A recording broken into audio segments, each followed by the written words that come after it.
10 millimeter powerhouse. The muscle car of the handgun world. I'm just going to go ahead and say, in my opinion, the biggest, most powerful, practical semi-auto handgun round. They're cool guns, and much like fanny packs, people seem to be rediscovering them. They're coming back into vogue. For a while, they were kind of almost dead. There was a small dedicated following, but there's kind of been a resurgence in the past several years at this point, and I think that's a great thing. So if that piques your interest, stick around for this episode of Gunfighter Life, the podcast where we talk about gunfighting the right way with God at the center, Judeo-Christian values, and real-world first-hand experience. Try to abbreviate it. First and foremost, I am a Christian. That is number one in my life, serving God, following Jesus. Combat veteran, served in the United States Marine Corps and the Army. Also law enforcement veteran, private contractor, state rifle and pistol champion. Professional big game hunter and guide. If you feel called to support, check out Patreon. There should be a link in the show notes. With that, I am your host, Michael Milito, and I am blessed to serve you today. 10 millimeter. Let's get into it. The best, the top 10s. Some of the best 10 millimeters on the market. There's a lot more than there used to be, and that's a great thing. Now, I kind of broke these up into categories to have equal weights and equal measures as much as possible to mitigate the comparing apples to oranges. Metal and or hammer fired guns, polymer striker fired, revolvers, and PCCs. Here's my number one pick. The Colt Delta Elite. Was it the first? No. But no offense to Sonny Crockett, but the Bren 10 just doesn't make the list.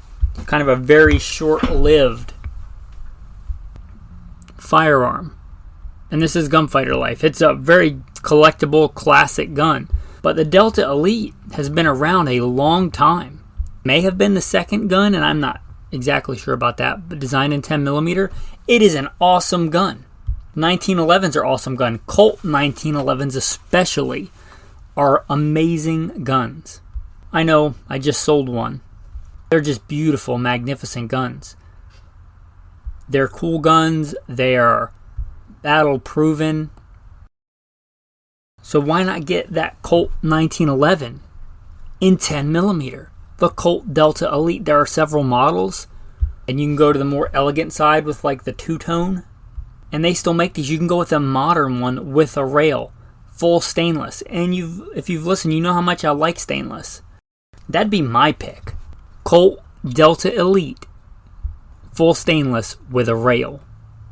Awesome gun. And I might not even use the rail, but it's nice to have that option. And this may sound heretical to the purists in the 1911 world, but I think the ones with the rail look better. I just do.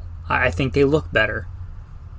The original 1911 is a good looking gun. I think the modern versions with the more pronounced beaver tail and the rails and the skeletonized hammer, I just think they look better. The Colt Delta Elite, they did have some teething problems with high round count guns in the early days with cracks coming in the frame, but they rectified that pretty quick and incorporated that into, I think, all their 1911 frames, or a lot of their 1911 frames. So that should not be an issue unless you have one of the original ones, which if you're a gunfighter, you probably want one that you're actually going to shoot. But the Colt Delta Elite, and they still make them, at least they're still listed as making them. Trying to find a lot of guns they list as making now seems to be harder than I can really wrap my head around. But they do still list a Colt Delta Elite as being made, and there's a lot of models. However, that full stainless with a rail, if you want a beautiful, practical powerhouse, and you like 1911s, and you like that classic metal hammer-fired design, just came up in the chat. And by the way, you should really be thankful to the patrons. Now, we should always be thankful to God first. Without him, we could do nothing. But I threw this out in the chat. And I think I just said something like top 10 millimeters. And it became this whole thing. And now it's an episode. And a lot of these I probably wouldn't have thought of. But we also had another chat in the Patreon group not long ago about triggers. And how I was hoping the pendulum was swinging back to metal hammer-fired guns. And there's some polymer striker-fired handguns with some good triggers, like the 320, like the Walther PDP, the Canic Rival. But that's comparing them to other striker-fired triggers. I still don't think they compare to a good 1911 trigger. Even a fair 1911 trigger. It's a whole different, that's why I put them in a different category. And that Colt 1911, Colts, in my experience, they don't come with a super light trigger. And light is not what I mean when I say good, but they come with a fantastic, crisp, beautiful trigger. Even the Series 80s that a lot of people rag on, I'd rather have a Series 70, but the Series 80s still have a far better trigger, in my experience, than most polymer handguns. They have a crisp, clean, beautiful break. And the Series 80 kind of gives it a two-stage feel, which I don't care for, but it's still not mushy in my experience, which is my issue with even a lot of light polymer striker-fired handguns. They have I would describe it as a mushy trigger, and I would rather have a good, clean break 5-pound trigger than a super mushy 2.5-pound trigger. Anyway, that's a little bit of a tangent there. Let's get back to what we were talking about. The Colt Delta Elite, awesome gun. That's my number one. The number two, and a lot of just classic nostalgia came into that, but the STI Perfect 10. Now, you'll know if you've listened for any length of time, when I was a professional gunfighter, I often would carry STIs. I got mine before Staccato was a thing, I believe. Ran them a long time as a professional gunfighter. STIs are amazing. The epitome of what can be achieved in making a combat handgun shootable and user-friendly, and they're a sports car. You got to kind of know how to tune them and stay on top of them, but if you're willing to put in the work, they are just magnificent machines. And the STI Perfect 10, you take a double stack, high capacity, modular frame, 1911 with amazing triggers. I've never felt an STI with a bad trigger. I've never felt an STI Staccato with a mediocre trigger. They're awesome, and they're so smooth. I was looking for guns to sell, and my first thought was to sell one of my STIs. They're kind of too big for an everyday carry gun for me. And I took one of mine out. I have two, because when it's my go-to gun, I like to have a similar backup. And I took one out, and I was just manipulating it, and it was just so buttery smooth that I ended up selling the Colt, even though the Colt's admittedly a much prettier, nicer gun as far as aesthetics go. But the STIs are just, they're like butter. If you're used to manipulating like a Glock or a similar kind of gun, and you grab an STI, I don't even know how to describe it. It's like when you've been dirty for a really long time and you go into a nice hot shower and just so clean. They're so great. And they make one in 10mm. The STI Perfect 10. Double stack, high capacity, modular frame, Staccato. STI 2011 Perfect 10. Awesome, awesome, awesome guns. If you want a beautiful one and you want to hunt with a 1911 and 10mm, there's one that really stands out. I almost bought one once, and I thought, what am I going to do with this thing? I love handgun hunting, but I usually will handgun hunt with my go-to carry gun to make me better and more effective with the gun that I'm actually carrying. That being said, I was very tempted once to buy one of these, and I think it should be on the list there. Beautiful. They seem very practical for handgun hunting with a 10mm 1911 because they have a long slide, I believe a 6-inch barrel, and that's a Dan Wesson Kodiak.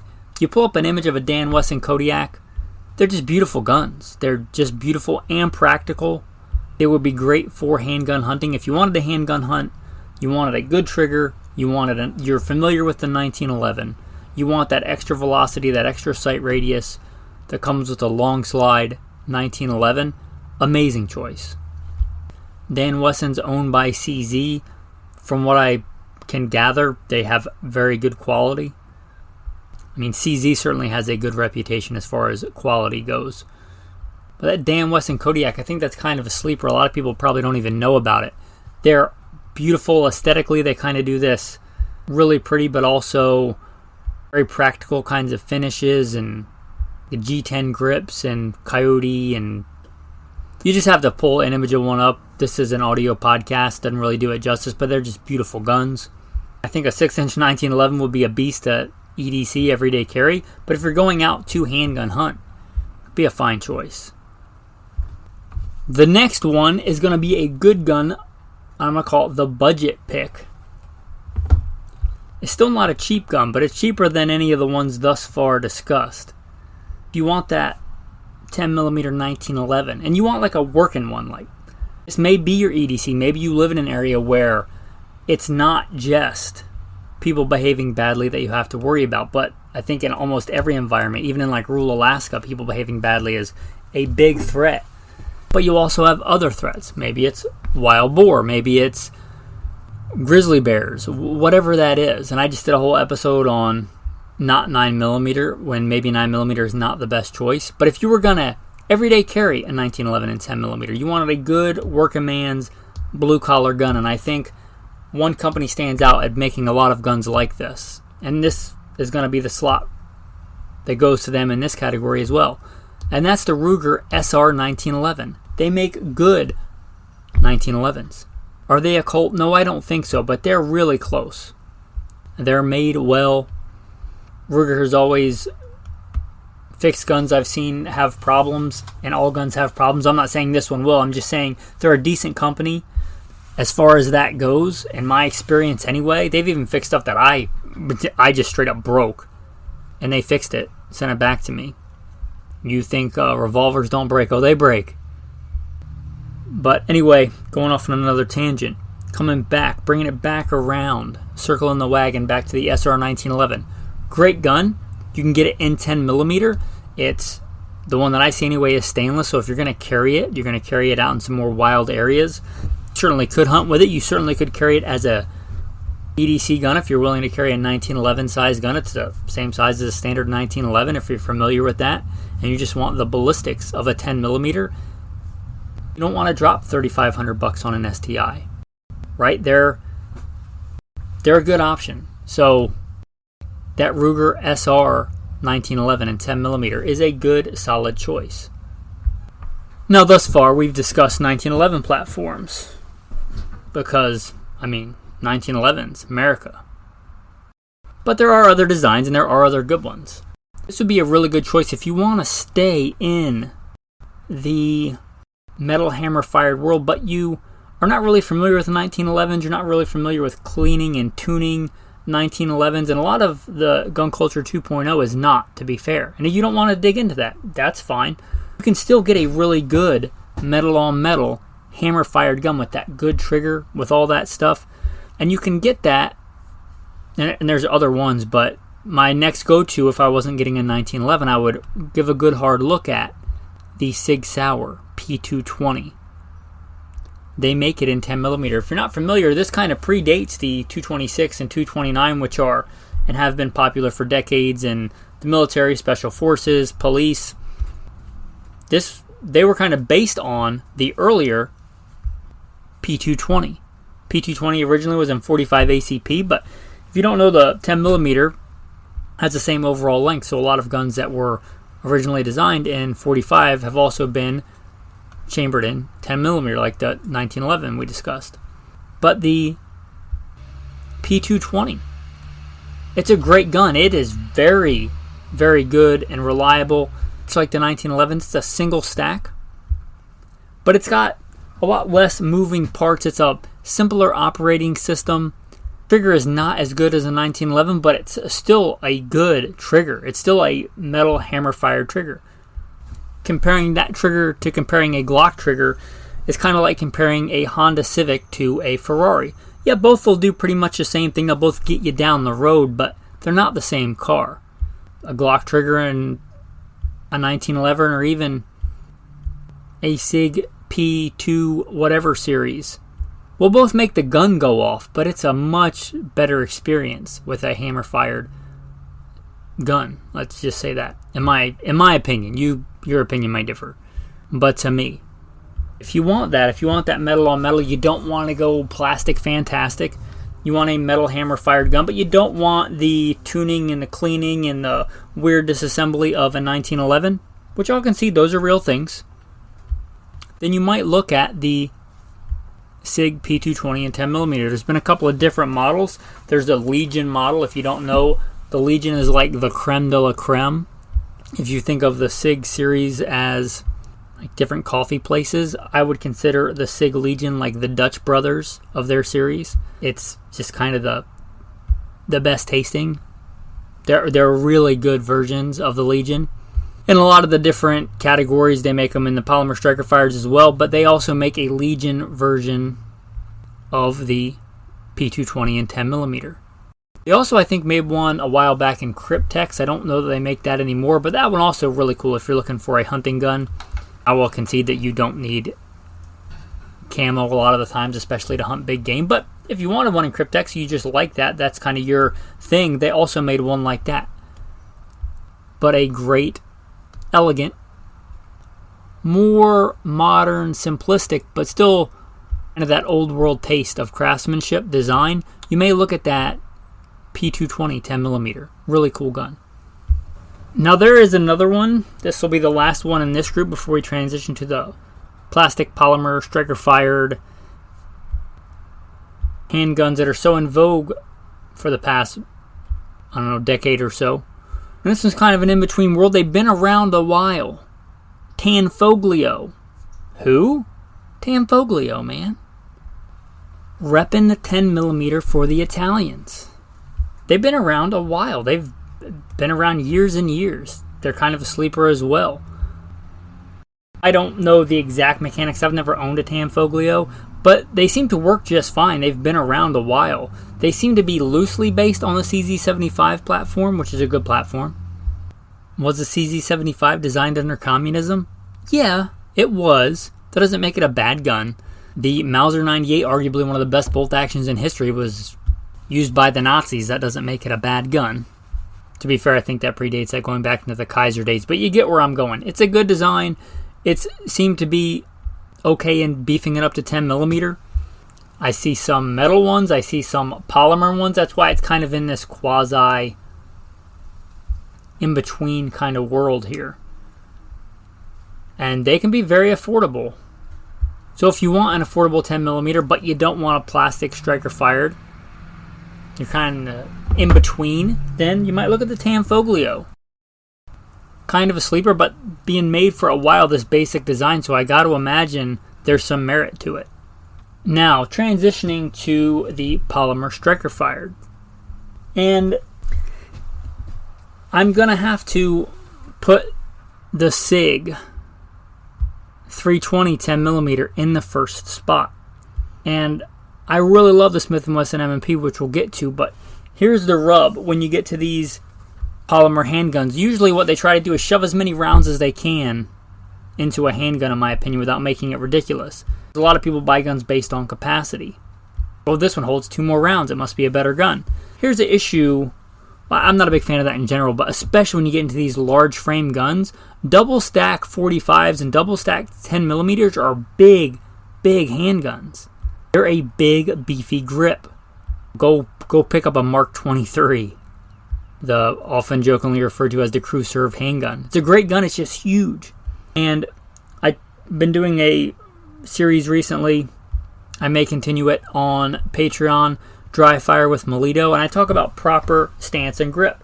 And in demonstrating this, I have pictures and video where I want to relax my arm and let that handgun hang down, and I want the tip of that front sight in line all the way up my arm to my shoulder.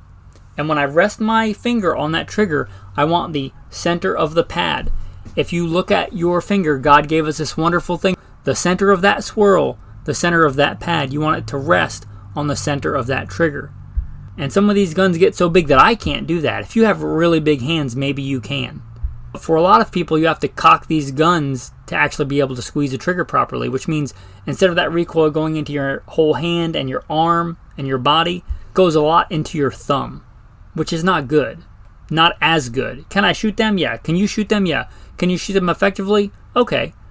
But can you shoot them as effectively as a gun that actually puts the recoil in a straight line instead of cocking it into your thumb? And that's a big reason why I'm going to put the 320 10mm in the first spot, because it's modular and you get grip modules, and I can take the competition shooter and gunsmith's really good friend, the Dremel tool, and I can Dremel a bunch on that grip module. If I mess it up, didn't destroy the whole gun, will I take a Dremel to an STI or an M&P? Sure I will. I've done it. That was one of the first things I did when I got my STI, because I'm going to run it, I'm going to use it. I took a Dremel to it so it would fit my hand. But if you do that with the 320, if there's no aftermarket grip modules that fit you better, you can take a Dremel to it, and you haven't destroyed the entire gun. If you really go crazy and take too much off, you can just get another grip module, and you're out 50, 60, 70 bucks. I don't know with inflation what they cost, but they're not, $500, $800 like you have to buy a whole new frame. And when you get into these big double-stacked guns, these large-frame double-stacked guns, for being honest, I think a lot of the times they're too big. The average person can effectively fit a 1911 single-stack grip in 45 or 10mm, but if you just have really big hands, then yeah, maybe it's not an issue. But if you have not really big hands, and I don't know what the average hand size is, then that's going to be an issue. Just want a 10mm to go to the range and just shoot rounds of 10mm, but if you want it to be more effective and fit you properly, I think I have to give that to the SIG 320. That modularity really comes in handy in this situation, and that's why I'm putting it in the number one spot. All the other good things about a 320 that I like, I'm not a SIG fanboy, but they really did a good job. The triggers on these for a polymer striker fired handgun are really good. I haven't messed with the trigger on the 10mm to be fair, but I have seen these guns, the older ones, they came out in 45 a while ago. I'm familiar with that gun, a good gun. So I got to assume the 10mm is good as well. The triggers on the 320 are very good. The trigger's so easy, the gun shoots itself. I'm just kidding. They fixed that problem. The earlier models did have an issue where you could hit them in the back of the pistol and the gun will go off without the trigger being pulled. But the newer models don't have that problem, or don't seem to have that problem. I imagine they fixed that a long time ago, well before the 10mm came out. But they do have a really good trigger as far as polymer striker fired handguns go, and that modularity. And the 320s really have kind of taken the market by storm. And I think there's a lot of good reasons for that. I did a whole episode on the M17. I did two, actually. The gun or handgun I hate to love, and a year in review. And you can go listen to those and apply what you want to that to the 320 and 10mm. But that would probably be, it is my number one pick for polymer striker fired. The next one, the Smith & Wesson M&P, and I love Smith & Wesson M&Ps. The normal frame Smith & Wesson M&P, the 9mm, and that similar size, they fit my hand, I'd say, as good out of the box as any polymer striker fired handgun. They have the best ergonomics for me, in my opinion. The large frames, not so much. Again, they're just really wide. Now, they're better than some, but it's still a big, big, fat grip. And that's why they're not in the number one spot, but they have really good ergonomics. If you're not going to change, if you're not the kind of person that's going to Dremel a gun anyway, you just want good out of the box ergonomics, they do have some modularity in the different grip modules that you can interchange. And they're a good gun. And the things I like about Smith & Wesson M&P, stainless steel slides, really, really simple design, very simple, rugged, great extractors. They come with good sights. So does the SIG for that matter. But they're good guns. I think they solidly deserve a second place in the polymer striker fired handgun world. American company, American made, solid. Pulling up the rear, my last choice, the Glock 10mm. These have just a regular Glock to me has the ergonomics of a 2x4. The large frames kind of have the ergonomics of a 4x4. I don't know whose hands they fit, but it is not mine. When I was a police officer, I carried a Glock for a long time, started competition shooting with a Glock. Back in the day when everybody said, you got to have at least a 40 and a 45 is better. Well, I went to 45 and I carried a Glock 21. But when I was a cop, I thought I was a really good shooter. And then I actually went to competitions and realized I wasn't that great of a handgun shooter. And the Glock 20, that size, big frame, you talk about a big frame. Again, if it fits your hand, but it certainly doesn't fit my hand, and I got to imagine it doesn't fit many people's hands. Can you shoot them? Yes. Can I shoot them? Yes. Could I shoot them well? Yeah, but I can't shoot them nearly as well as something that actually would align, or I wouldn't have to change my grip every time I shot it. That would give me straight back recoil, or the gun wasn't cocking and torquing to the side when I shot it.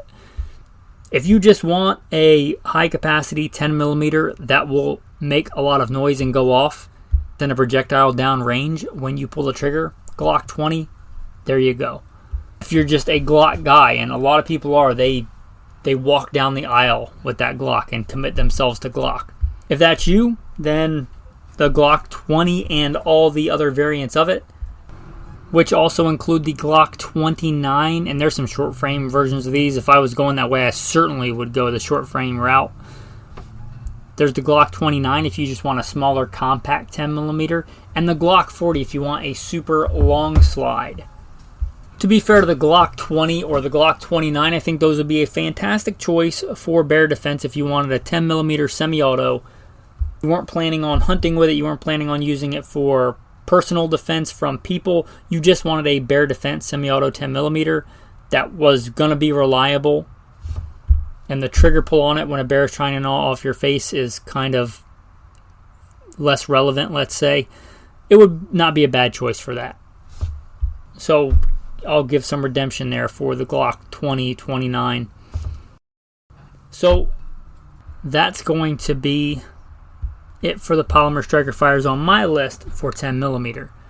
Now, one category I didn't even think of until a patron brought it up. It has some very, let's say, divergent taste in firearms. Revolvers in 10mm. Yes, they do make revolvers in 10mm. The two I'm going to mention, and there probably are more, but the Smith & Wesson, they have a couple of models in 10mm, I believe. The 610 can be had in different barrel lengths. Now you do run into some issues because this is not a revolver cartridge. Revolver cartridges in general have rims. I don't want to talk down to you, but there's people that are in varying degrees of their gun knowledge. So you run into some issues, but if those issues don't bother you and you just want a wheel gun that shoots 10mm, which will also shoot, or should shoot, 40 Smith & Wesson, check the manual on that. I don't know if they recommend that. I'm not exactly sure how they do their head spacing because, again, it doesn't have a rim and most revolver cartridges will head space on the rim. Don't want to get too technical, but they do make wheel guns if you want a revolver in 10mm. That's 610, pretty cool gun. Ruger also makes the GP100, which is a fantastic handgun. And they even make a match champion in 10mm, which is kind of quizzical to me, but I guess not that quizzical, because if I had to pick one, that'd probably be the one that I picked. I've owned a match champion in the past. They're phenomenal guns. Mine was in the more traditional 357-38 special, and if I was getting another one, I'd probably get that, to be fair. But if I had to pick a 10mm revolver, that match champion, that's a cool gun. So the Ruger GP100 match champion in 10mm, that's pretty cool. So again, if you want, 10mm is becoming so popular, you even got a couple of options if you want it in a wheel gun. Now, let's say you're prepping for the peanut butter and chocolate hitting the fan. I consider myself a survivalist and a prepper. I don't apologize for that. I like breathing air and eating food, and while I continue to be on this earth and this earthly tent, I would like to do so. I don't apologize for that. Maybe you think when the peanut butter and chocolate hits the fan, the 10mm is the best choice for you. 9mm is just not going to be enough for the zombie grizzly bears or whatever your thing you're envisioning. You think 10mm is a good all-around choice. You want to go that old kind of preparedness route where you have your handgun and your long gun chambered in the same cartridge. Well, you get some pretty cool options in 10mm. Did you know that the HK MP5 came in 10mm? The MP5 is an amazing gun. The 10mm is an amazing cartridge. MP5 and 10mm, that's got to be my number one pick. I mean, that's just awesome. MP5 10mm. Now, I like PCCs. I like MP5s. I like them more in full auto, even if I don't generally shoot them in full auto. That being said, you're probably not just going to the local gun store and picking up an MP5 and 10mm, but they're so cool. I had to put them on the list, and I had to put them number one because the MP5 is just a legendary PCC, and if you can get one in 10mm, that's pretty neat. Now the other ones, Patreon pick, and these are really good too. The CMMG. CMMG is a good company. They have a really cool design for their PCCs instead of going straight blowback, which has some merits. It has some advantages and disadvantages. Disadvantages being recoil, weight of the bolt. They do this cool thing called radial delayed blowback. It's just a delaying system to let that pressure drop before the bolt moves.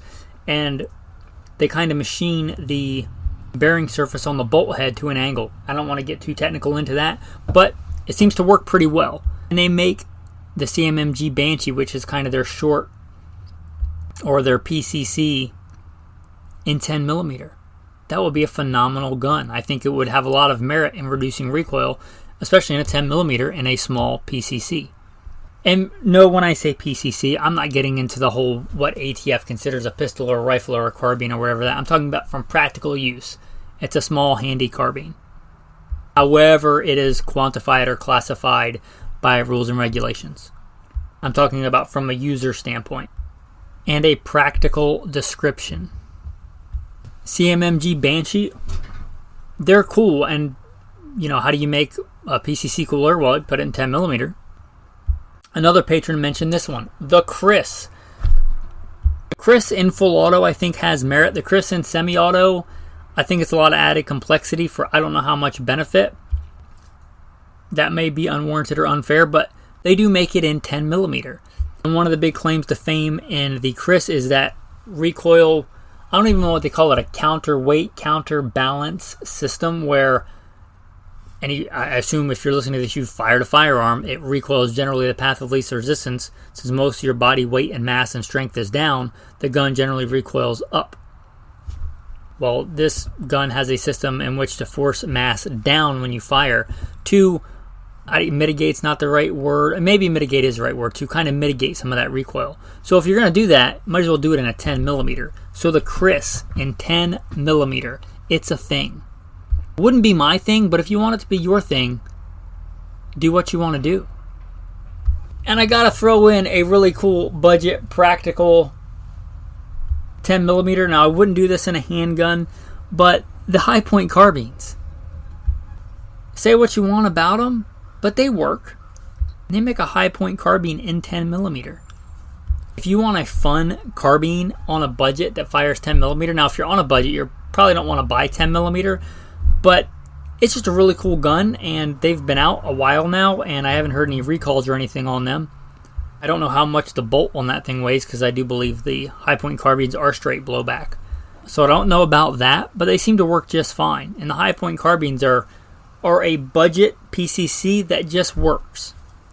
So I gotta mention those, I think, and that's gonna be the last 10mm on this list.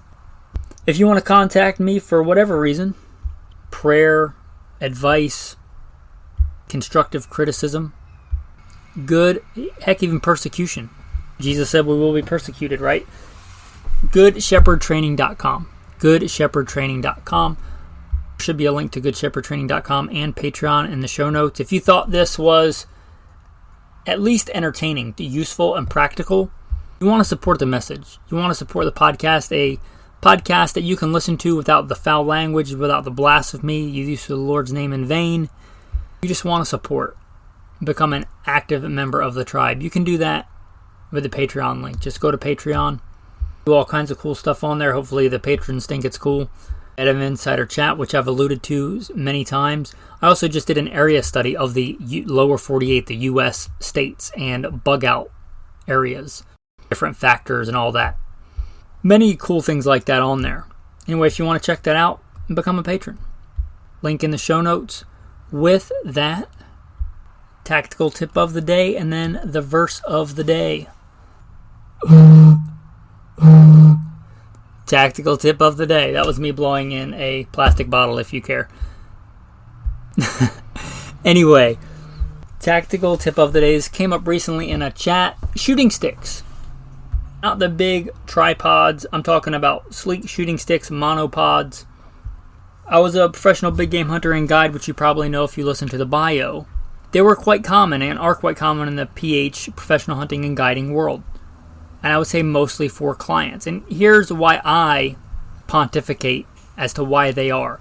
A lot of people, especially a lot of people nowadays, shoot off a bench. And they almost exclusively shoot off a bench or with a rest, some kind of rest. And a lot of actual real-world hunting shots are taken offhand, meaning standing, unsupported. But a lot of people aren't comfortable with that. Confidence is a big part of shooting. So if you can just give them a monopod, a stick in the ground with a top on it, or two sticks that cross, and they can just set their gun on it, it just gives them more confidence. It makes them feel more familiar because their gun is rested on something. That being said, I think that's a crutch. That being said, crutches are a thing for a reason. Sometimes crutches are useful and helpful. I've had to have a crutch before, or more notably a cane. There was a time when I was injured so bad I couldn't walk. So they are useful. Crutches are useful. That being said, try to train in such a way that you don't need them, but they are useful. I saw a lot of guides carry. Now I have one as well, but I never used one in an actual hunting scenario to take an animal. I never saw a guide use one. Maybe some do, but they were for clients for that reason. I generally had them for the clients, not themselves. And another big reason is I think a lot of hunters, especially people that don't shoot that much or hunt that much, they get a lot more gun than they need. And maybe more gun than they're comfortable shooting. And a lot of shooters in general, whether it's too much gun or not, have a flinch. And a lot of people, when they flinch, they pull that gun down. So you can have this physical barrier, this physical object connected to the ground that mitigates that being able to shove that gun down when somebody flinches. So that's kind of some thoughts on shooting sticks. I'm not telling you not to use them or not to have one. I have one. And I often would recommend them if a client needs them. Because let's be honest, I don't want to spend days tracking a wounded gut shot animal because somebody flinched, which is not an unheard of thing. Be honest with yourself. If you know you're not going to train to shoot offhand or work out that flinch, or you just want a really big heavy hitting gun, you might look at shooting sticks. I'm not talking about the big tripods and the big heavy things. Here's the difference. If I'm hunting really nasty gnarly country, I like to have trekking poles anyway, or something like that can help me cover either more country or more dangerous country, or carry more weight without getting injured. I don't want a big thing that's an additional thing that I have to carry in addition to all the other stuff I have to carry. If I'm already carrying trekking poles or a trekking pole, having it be able to do double duty, whether you just take a regular trekking pole and make some kind of apparatus on top to use as a shooting stick, or buy a monopod shooting stick that you can use as a trekking pole. I think that makes a lot more sense, because now I have a trekking pole which I'm likely to use anyway, so I don't slip down a shale bank and break my ankle, or ford a creek or stream or whatever it is without falling with a gun and a heavy pack and get soaking wet. Those trekking poles, a trekking pole 1 or 2 is nice. And if I can use that as double duty for if somebody I'm taking hunting needs to take a shot or whatever, why not have that duality of function? Really, here's a tactical tip inside the tactical tip. If you have 2 trekking poles, sometimes I'll use 2, sometimes I'll use 1. Either just buy the monopod with the top already on it, but if you want a really good pair of trekking poles and you want to do this, you can just tie, if you know much about knots, and I think that's a manly skill you should know, you can basically tie a piece of 550 cord, put the other trekking pole in it, and you have what we're talking about. So Give it some thought. Maybe it's right for you. Maybe it's not right for you. Maybe you hunt in fairly flat land and you hunt in a blind or in a stand where that doesn't really apply to you at all. I think for people familiar with them, they're kind of this mystery. But hopefully that clarifies, or at least my thoughts on shooting sticks. Tactical verse of the day. But the Lord is faithful, who will establish you and guard you from the evil one. I don't care how big and bad of an alpha male gunfighter you think you are, it's a fool's errand to try and go toe-to-toe with the devil. When Satan comes to Jesus, God made man in the flesh, in the 40 days of fasting in the wilderness, Jesus rebukes him and comes at him with the word of God, which we see in other places is the sword of the Spirit, the offensive weapon listed for our spiritual warfare, the word of God. He says, man does not live by bread alone when he tempts him. I read this today and talk about understatement. It said Jesus was fasting or not eating for 40 days and he was hungry. I bet he was hungry. I can't even imagine fasting for 40 days. There's a whole other level of fasting I can't even comprehend. And he was hungry. And Satan comes to him and says, turn these stones into bread. And he comes at him with the word of God. Man shall not live by bread alone, but on every word that comes from the mouth of God. Now, we had in the military something we'd refer to as a hip pocket class. I mean, you might have a guy who was familiar in a certain subject, and if you ever had some downtime, you may want to use that to teach other men. You whip this thing out of your hip pocket and start teaching on it. I think it's important as warriors in Christ, modern day crusaders, to have these hip pocket verses that when Satan comes, you rebuke him in the word. That's what Jesus did, and we're called to follow his example. Whatever those verses are for you. Blessed be the Lord my rock, who trains my hands for war and my fingers for battle. Though I walk through the valley of the shadow of death, I will fear no evil. If God is for me, who can be against me? While I was yet without strength, in due time Christ died for the ungodly. There is real war and conflict, physical, on this earth, but oftentimes the hardest battle to win is the battle in your mind. Have those tactical verses to guard against the evil one. Go to God for help to guard against the evil one. I go again to the verse we started with.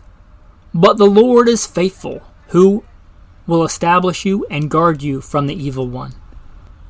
And another. For God has not given us a spirit of fear, but of power and of love and of a sound mind. With that, gunfighters, thanks for listening and have a blessed day.